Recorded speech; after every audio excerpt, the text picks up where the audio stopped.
India is a land of dreams, where images, however fleeting, are remembered long after the journey's end.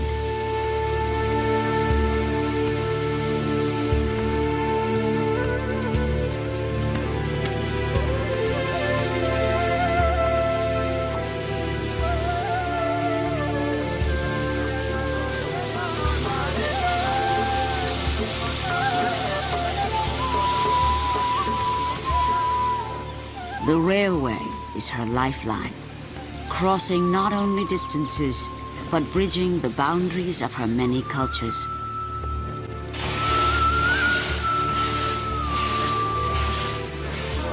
For over 900 million people, the railway has become a great unifier. Over 1.5 million must work to keep it going.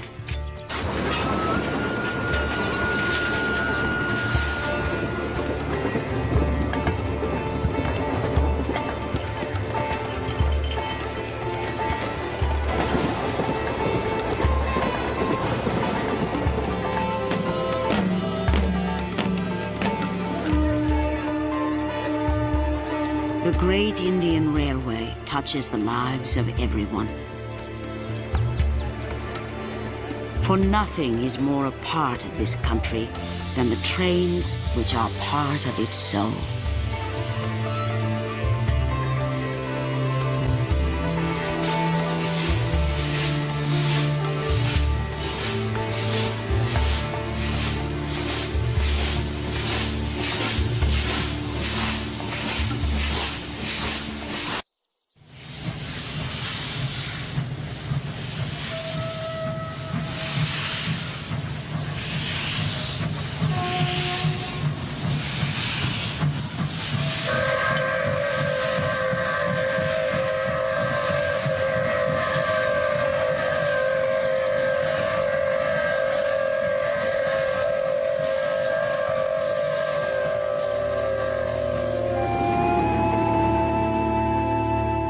Over a century ago, the sound of the steam locomotive could be heard across the land as it rolled through the desert and the plains of India.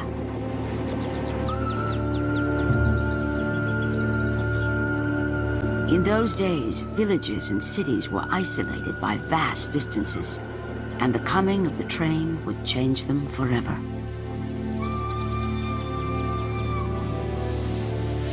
Legends were told of the great fire eater that walked on lines of steel and breathed white clouds of smoke. Those who did not fear it came to see it for themselves. In remote outposts where there were no stations, banyan trees often marked the train stop, and people anticipated its arrival like the coming of a great ship.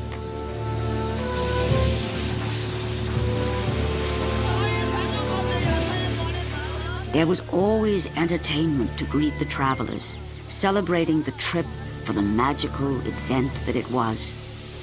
What had taken weeks by bullock cart could now be made in a matter of days. The hero was the driver. He was assigned one engine for life and cared for it as though it were a part of him, making sure it was fed coal and watered. It was like a living creature preparing for the long journey ahead.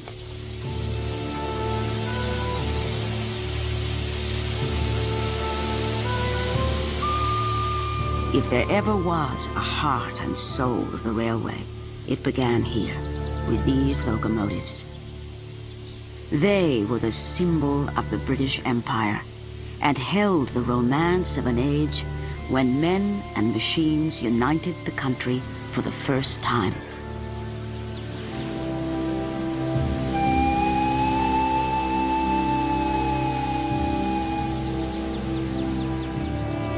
But this era couldn't last forever.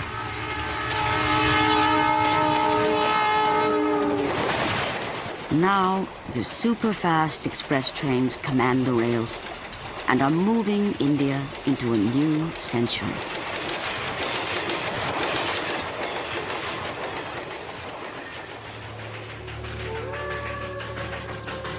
The railway is a living legacy of the British, who dominated the subcontinent for nearly 200 years. They laid down the first rails in 1850, and by Indian independence, dozens of railways reached across hundreds of princely states and territories. Today, all have been merged into one, stretching nearly 40,000 miles and connecting over 7,000 stations. It is the largest railway under a single management in the world.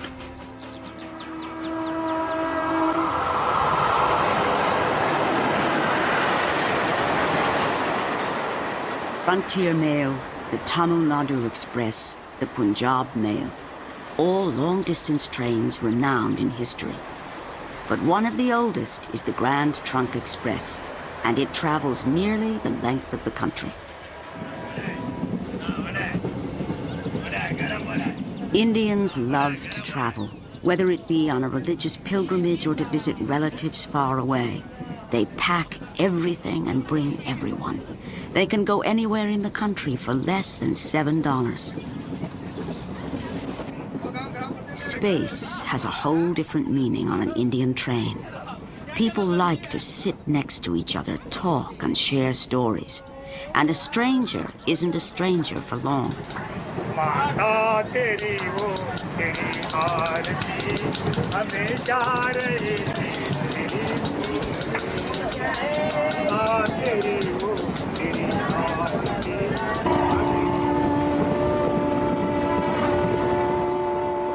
More than 11,000 trains travel through India every day. But it's in the three-tier second-class coaches that the real spirit of the country can be found. If anyone wants to know what India is all about, you could just travel in one of these trains and you could talk to people, you see. You'll actually meet people from different parts of the country, and you can actually have a look into the various cultures, you see. Now there's a cultural diversity in India. You can actually enjoy this cultural diversity traveling in such long trains, say, which goes from one end of the nation to the other end. Such long trains you can enjoy. If you're really interested, definitely you will experience it.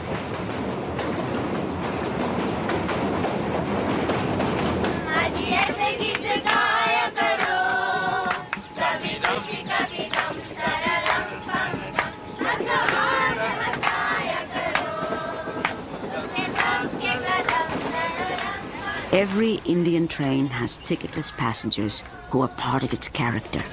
Gypsies, beggars, and sweeper boys who make their living earning tips between stations. I meet every type of people here. Maybe they are millionaires, they are the poorest. They are engineers, doctors, bankers, every type of persons I am meeting. And when I travel, I have an opportunity to talk to them, make friendship with them. We sometimes come closer to them and we become family friends for life.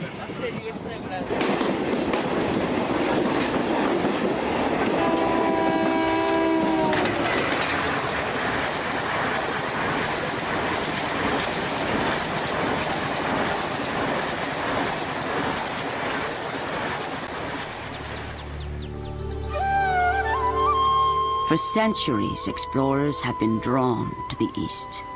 In the 1660s, the British took possession of the strand of islands that curved into the Arabian Sea. They would make them the great port city of Bombay. Their gateway of India still stands as a memory of their empire's former glory. Bombay is now one of India's fastest-growing cities.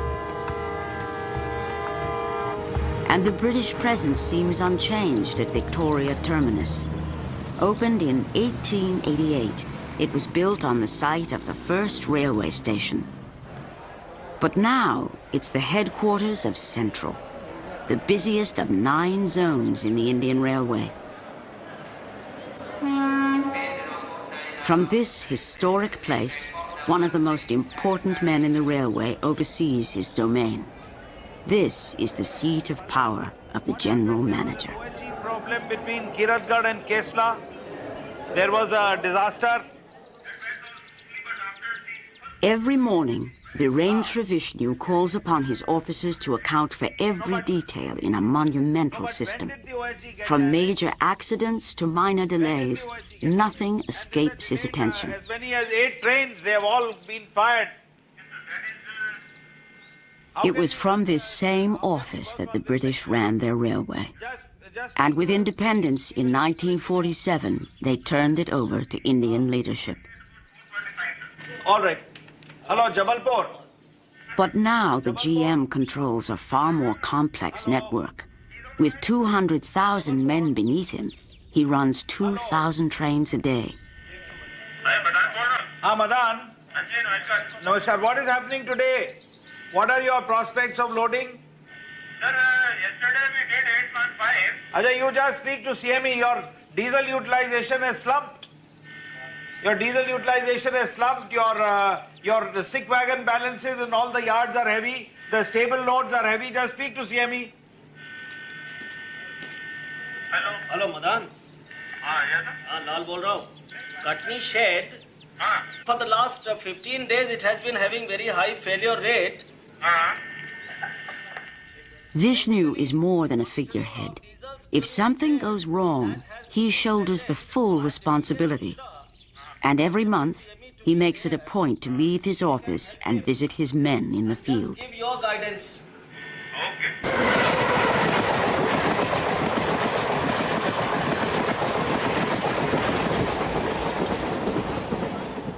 Like a present-day Maharaja, Vishnu holds court in his private inspection coach, with full kitchen staff in attendance and all the ceremonies inherited from his predecessors. The Indian Railways constitute the lifeline of India. And it was given to us by the British. They gave us 2 things.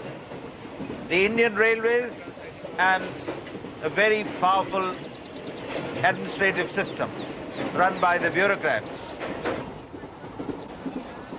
We're now going on an inspection trip, and during this inspection trip, we propose to go over the entire railway lines, see what management techniques are there, see how the cabins, the points, and the people who manage these points look after themselves and look after the equipment. Each one has his area of responsibility, and a super check has to be exercised. So when we go out tonight, our objective is to find out what deficiencies are there and take measures to overcome them. No single person can possibly check on everything. The system depends on workers whose dedication goes largely unseen. Under the eyes of the cabin men, tens of thousands of coaches transport more than 12 million people a day, and one mistake can cost thousands of lives. For this is a human railway, where the strength of a lever man means the safe passage of a train.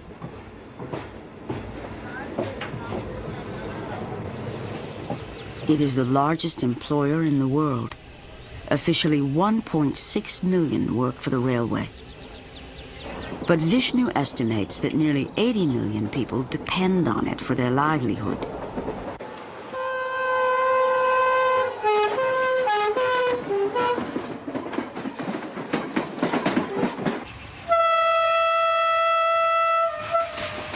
The Grand Trunk Express continues southbound.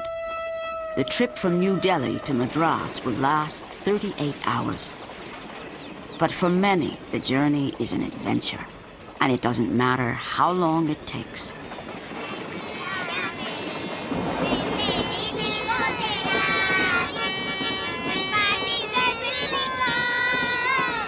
Long-distance trains have become temporary homes for village India, and those on board are captive audiences for ticketless travelers who earn their keep, providing everything from entertainment to food.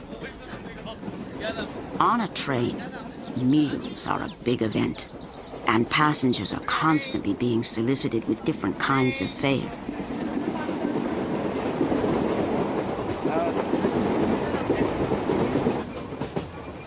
12 bearers run the length of 22 coaches, waiting on as many as 2,000 people. They serve up to 400 hot railway meals twice a day. In the pantry car, cooks prepare food to suit the religious mandates of an Indian train. Non-veg or vegetarian for Muslims, Hindus, Christians. The hardest job may be in trying to satisfy the tastes of so many, and tastes do change from north to south. The food is, for a man, it is very sufficient. It is, we can comfortably, yes, it's more than sufficient for one person. It is given to us. Because here you have the rice and then dal, we call it the grants, and then vegetables also is available. Then it is a full meal for us.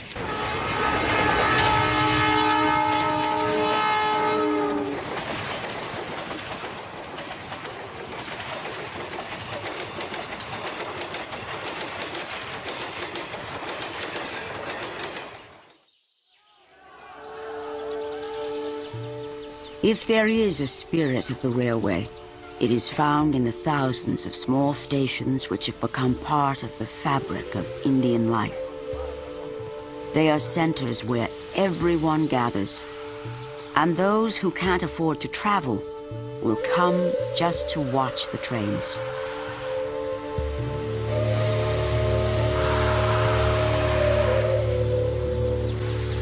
The most impressive arrivals have always been the broad-gauge steam locomotives, lovingly called the Black Beauties. They ride on the widest rails, and their wheels stand taller than a man. But their presence is now becoming rare, and those who grew up with them will miss them the most. Black is beautiful. Our steam locos are our black beauties. We feel with the phasing out of steam locos as if we are doing away with one of our kith and kin with whom we had blood relations.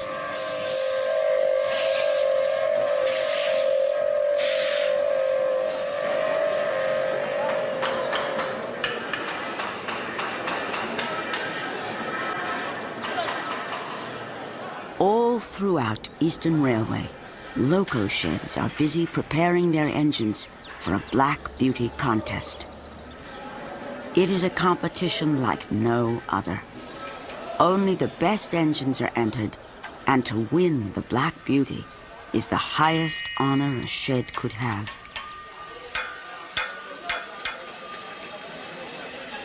Dhanbad, Rampurhat, Sahibganj, Asansol, Jhajjar. 5 sheds hurry to add the finishing touches, transforming these workhorses into the beauties that they really are.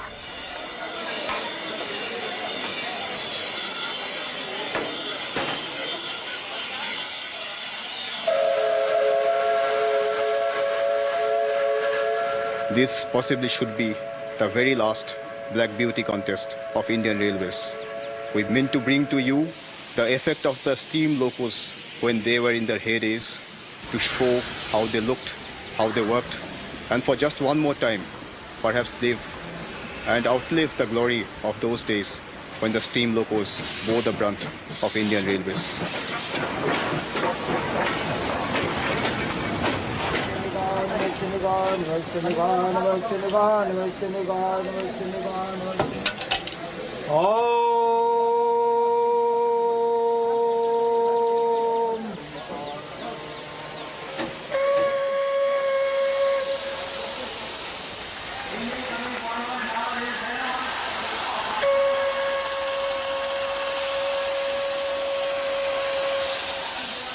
The reason behind a Black Beauty contest remains very much valid today, because perhaps this is the last time that we are going to be able to have such a contest anywhere on the Indian Railways.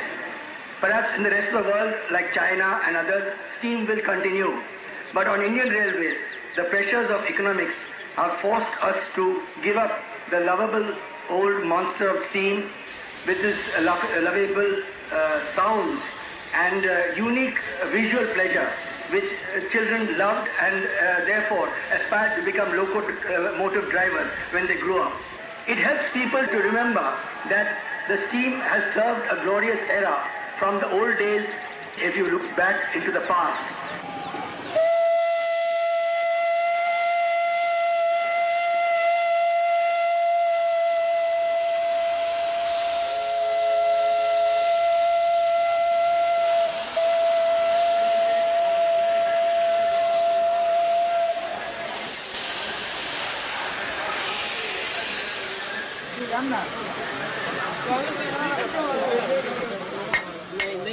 There is intense competition amongst all those who have slaved on these locomotives, these 10 competing locomotives, and therefore each one wants to win the prize.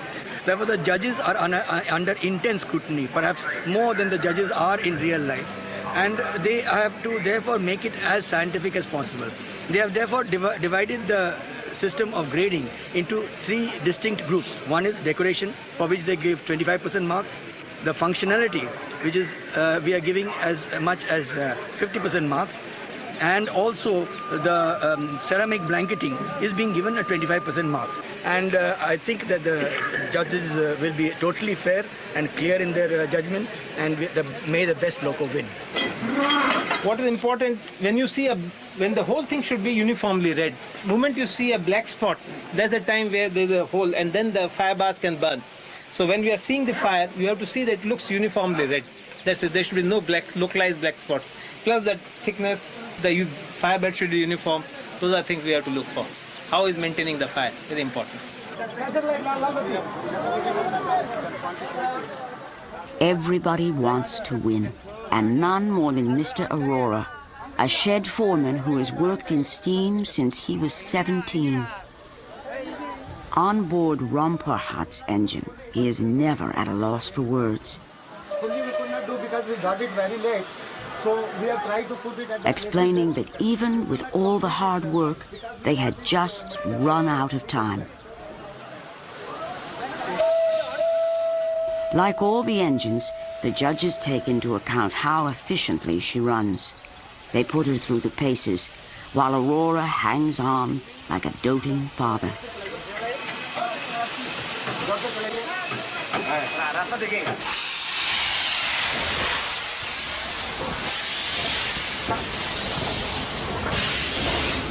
Those bosses, my examiners, they have been very much pleased with the work which you boys, with my staff, with my driver and other fellows, all the whole Rampurhat has done in decorating this locomotive, in making it fit mechanically sound. And they have checked all the points, and I think we have got, if not 10%, then at least 90%. Now we should leave the result to Almighty God, So Almighty God is there. They parade in all their glory, and anticipation runs high. Now it's up to the judges to reveal the last Black Beauty winner. Pehla number, Nandini, Asansol se.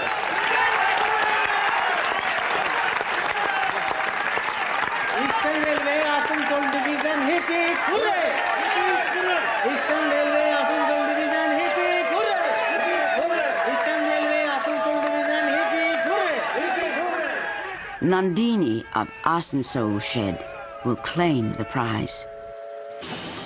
For Nandini and her crew, this is an occasion to remember.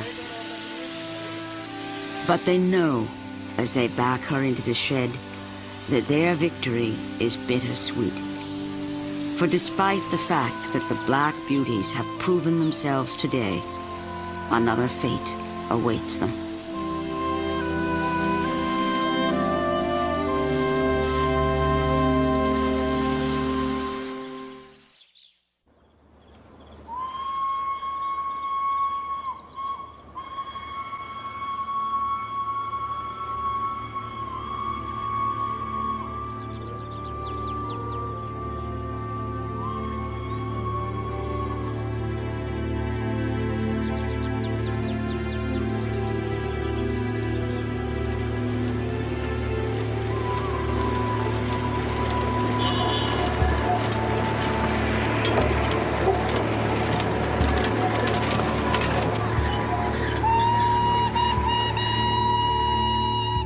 In northeast India, a little toy train climbs the foothills of the Himalaya, the tallest mountains in the world.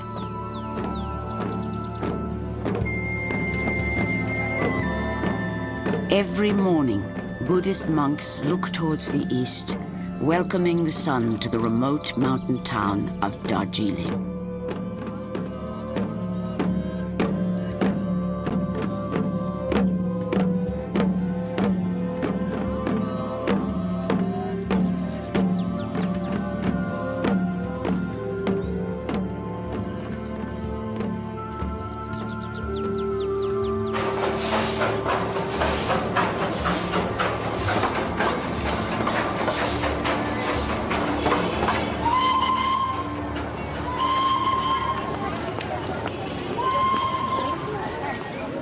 Darjeeling has always been a frontier town, where an oriental look enters the faces of India.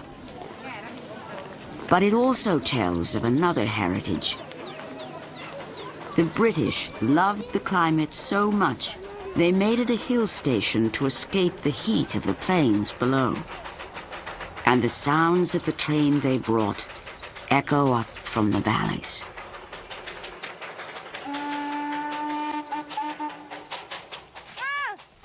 For the people of the mountain, the train has always been a part of their lives. In the days of the British Raj, it carried the famous Darjeeling tea down from the plantations. 18 little locomotives run back and forth on the Darjeeling Himalayan line. The youngest is 70 years old, and the oldest is 105.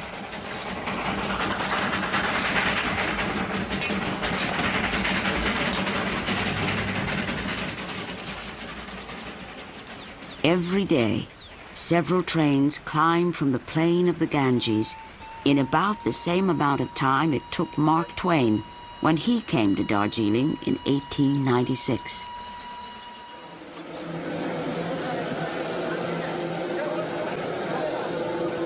The beginning of every trip is a ritual for the six-man crew. Each engine is an antique heirloom that's been entrusted to their care, and they look after them like living, breathing creatures, feeding and watering them. The fireman knows that only a good head of steam can carry the train up to 7,407 feet to reach the highest station in all of Asia.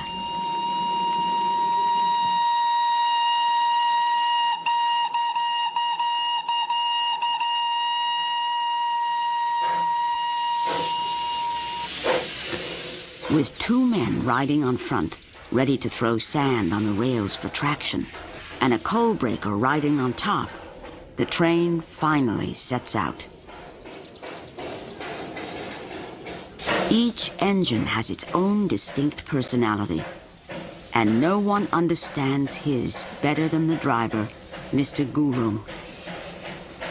Like his father, he was assigned this same loco for life.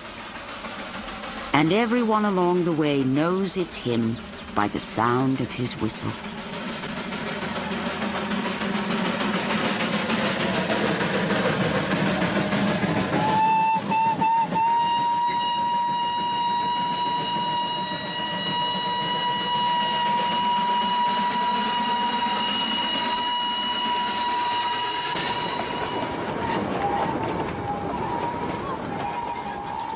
For Shurab Tenduf, one of many who have fought for its preservation, it's a reminder that some things do stay the same, and not to have it would be a great loss. When I was young, people really didn't travel that very much. The airplane hadn't arrived, and the train was an important image for all of us, an escape to the outer world, a chance to see something over the mountains. You had this train which represented to us an opportunity for adventure. We used to jump on and off the train. Tickets weren't that important. There's a chugging, the sound of the movement of the train, the energy of this train. It was like little Tibetan terrier.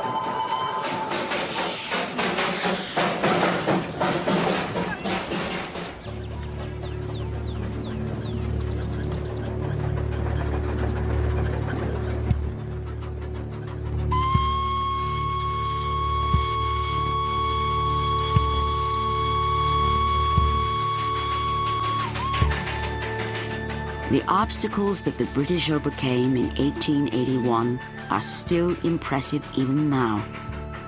On the foothills of the Himalaya, they had little room to maneuver, and only by ingenious loops and switchbacks and the narrowest of tracks could the little toy train reach the top.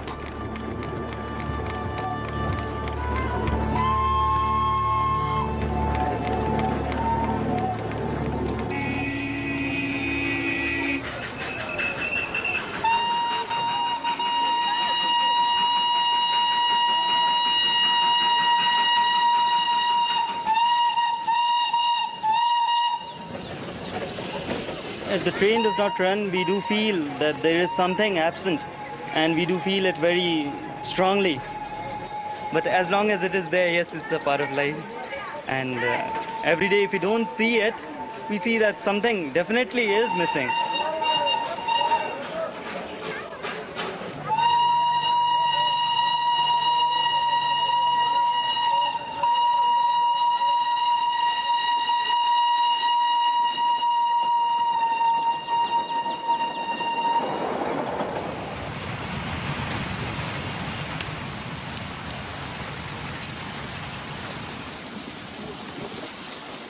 India is a country of villages. More than 70% of its people live out their lives in a day-to-day existence where there is no hurry. And only the changing seasons mark the passage of time.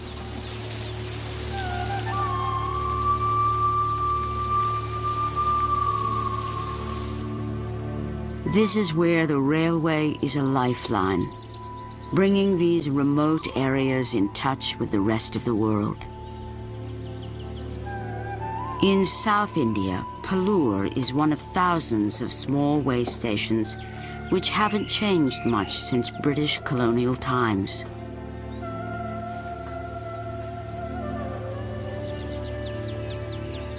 It is a single-line track off the main route to Madras, and only 4 trains a day stop here. Mr. Govindarajan is the station master. He took a demotion from a bigger station, choosing Pallur to be near his sick wife and to live out his days in the peaceful quiet of the country.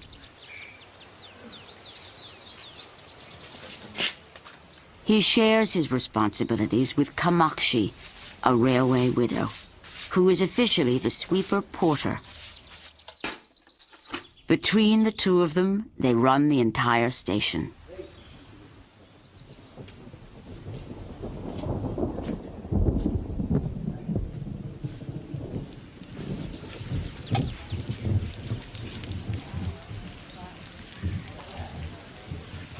Pallur means milk village, and for the last 100 years the villagers have relied on the milk train to carry their cans to the city markets.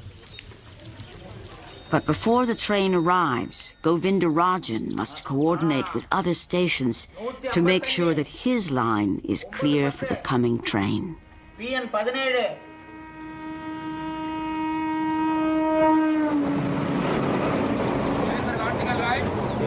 right. It is a time-honored system in place since the days of the British. A ball token must be carried by the driver, giving him the right-of-way on a single-line track. At every station, he must pass the token and pick up another. Only then will he have permission to continue on his way. 55. Now, I am asking line clear.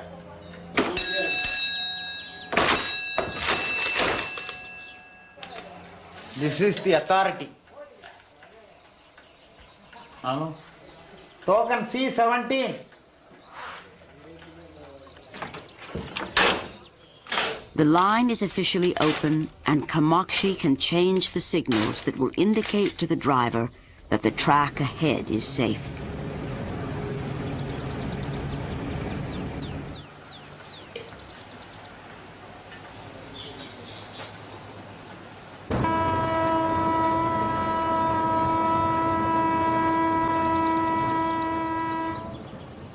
She will pass the ball on to the driver and prepares the cane pouch.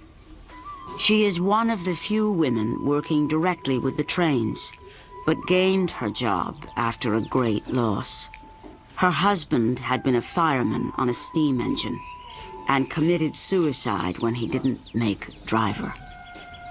It is the railway's custom to give a position to the widow, and Kamakshi will have a job for life.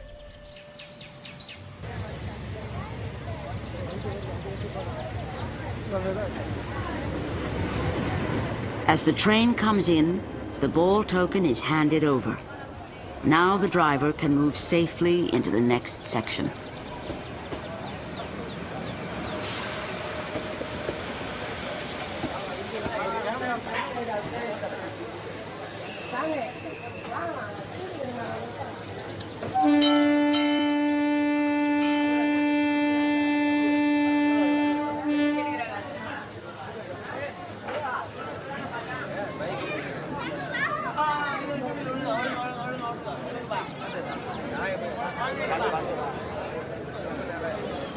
Mr. Govindarajan has dedicated 33 years of his life to the railway and understands better than anyone how much these trains mean to rural India.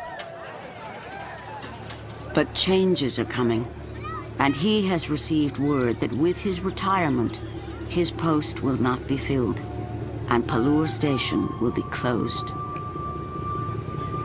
They tell him that with only a few trains a day, there just isn't enough profit. Soon, the trains won't be stopping here, and people will have to take the roads. He will be the last station master of Palur.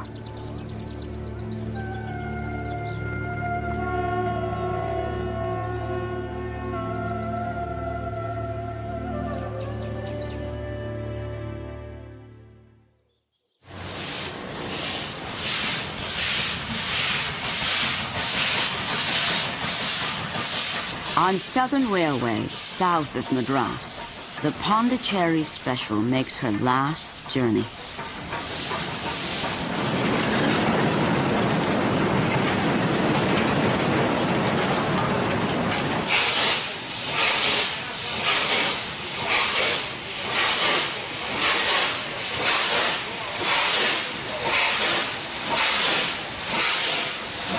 Nothing evokes the romance of the railway like a steam engine. Her arrival into Pondicherry Station is a grand event, and she will bring the platform to life for one last time.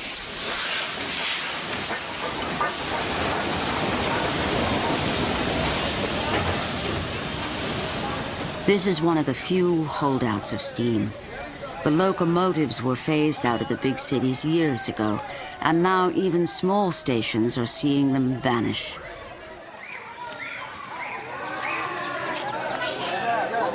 But perhaps the greatest loss will be felt by those who have steam in their soul. And Don Dapani is one who feel it the most. A third-generation railwayman, he became what his father, a gatekeeper, always hoped he would be, a driver, the pride of the line. Now he's been given the honor of taking the Pondicherry Special on her final run.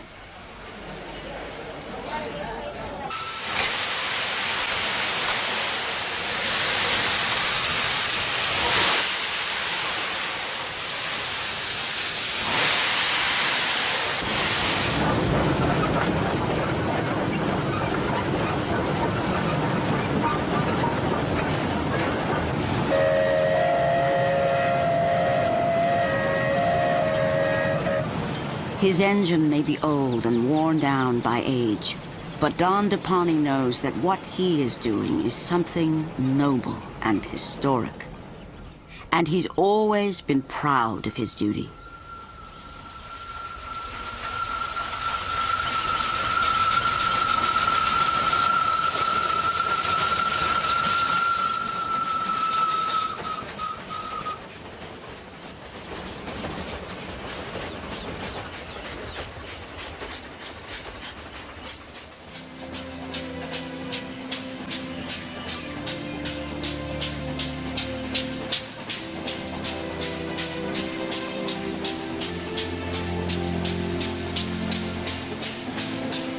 In India, the relationship between railwaymen has always been like family. The firemen, guards, cabin masters, and gatekeepers all have developed a deep bond through the years.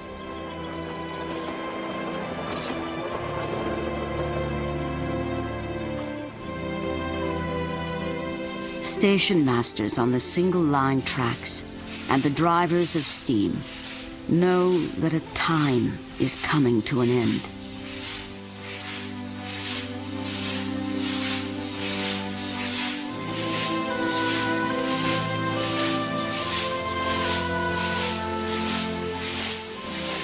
Now, the trading of the cane pouch marks the changing of the guard.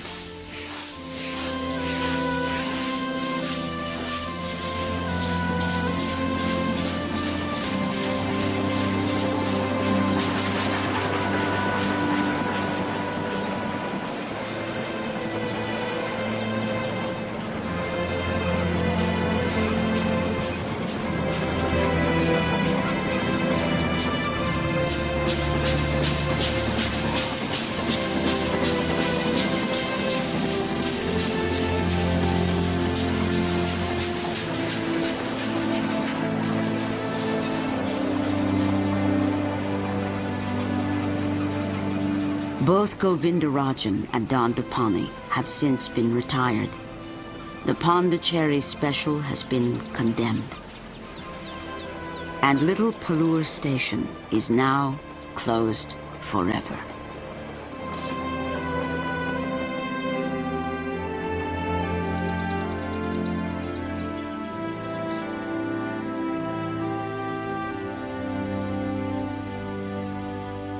Varanasi, Madurai, Bardhaman. These are some of the sheds where generations of workers were born to serve the locomotive, with a craft held sacred. And where it was always believed that a father's knowledge would one day be handed down to his son.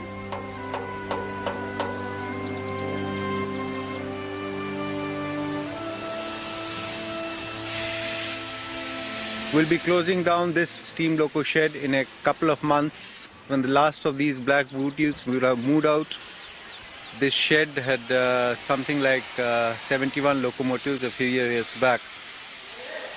What we feel sad about the whole thing is that something which fascinated every railway traveler over many, many years is dying out.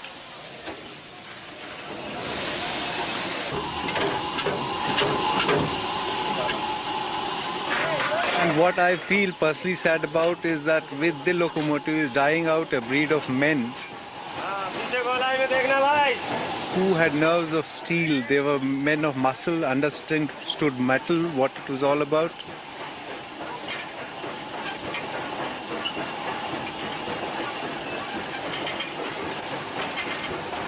What we get today in lieu is the diesels, the electrics, which have really no muscle in them. They're all technology, there's no spirit behind them. To us as old railwaymen, they are really not comparables. This shed, where the epitaph is now being written, will see a gloomy picture in a few months from now, and will lose ever so slightly a part of our past, something on which the railways all over the world have survived for the last 100+ years. With that, a lot of our soul will be gone.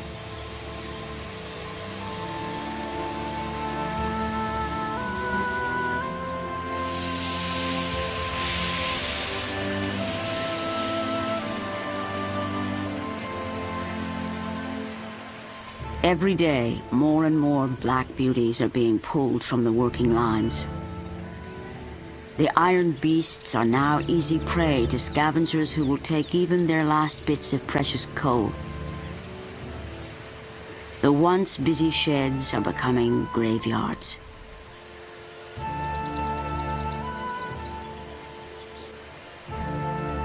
For loco foreman Mr. Aurora, returning is like visiting old friends. See, this is the tragic part on my life.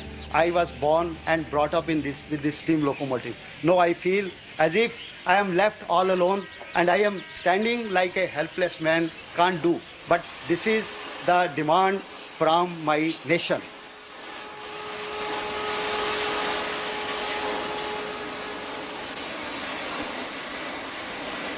I feel as if a most loving member of my family is being cut into pieces. In my presence, an old man who is looking after the children, and he is standing. He cannot do anything for his children at this dying stage. Feel so bad. Really, I feel like weeping. I become helpless creature. But as I have told you, a day one has to die. Similarly, they have also to vanish one day or the other.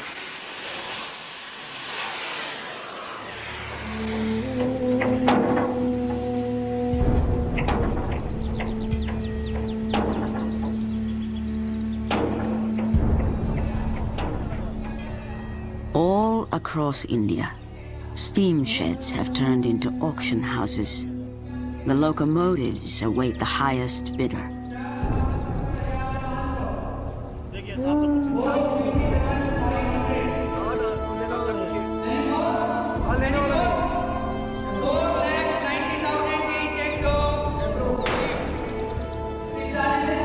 They are the businessmen who have waited for the sheds to close before making their move. They buy the engines, which are, to them, worth only their weight in scrap metal.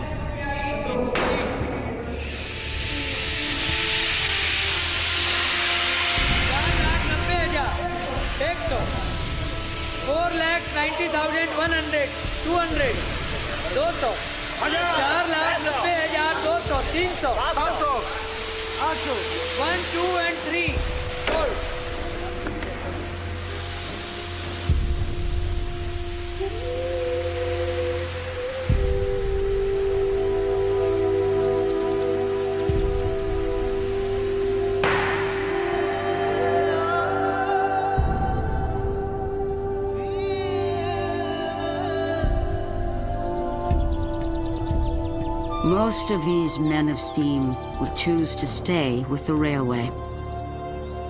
Some will have to be retrained, and others may have to relocate far from their homes. But for all, a way of life is over.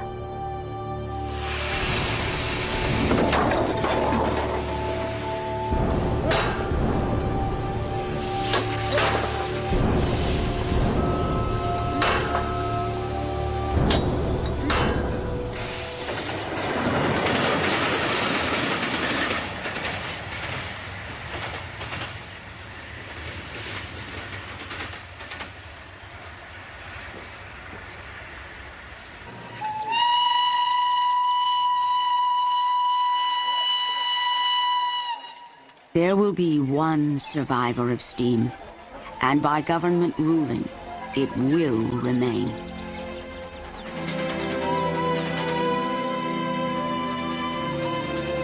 It is the Darjeeling Himalayan toy train, the oldest mountain railway in India.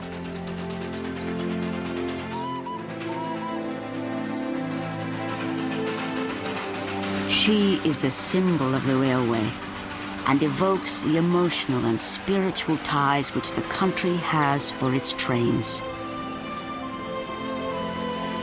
The men who run her stand for the many who have devoted themselves to keeping the lifeline going.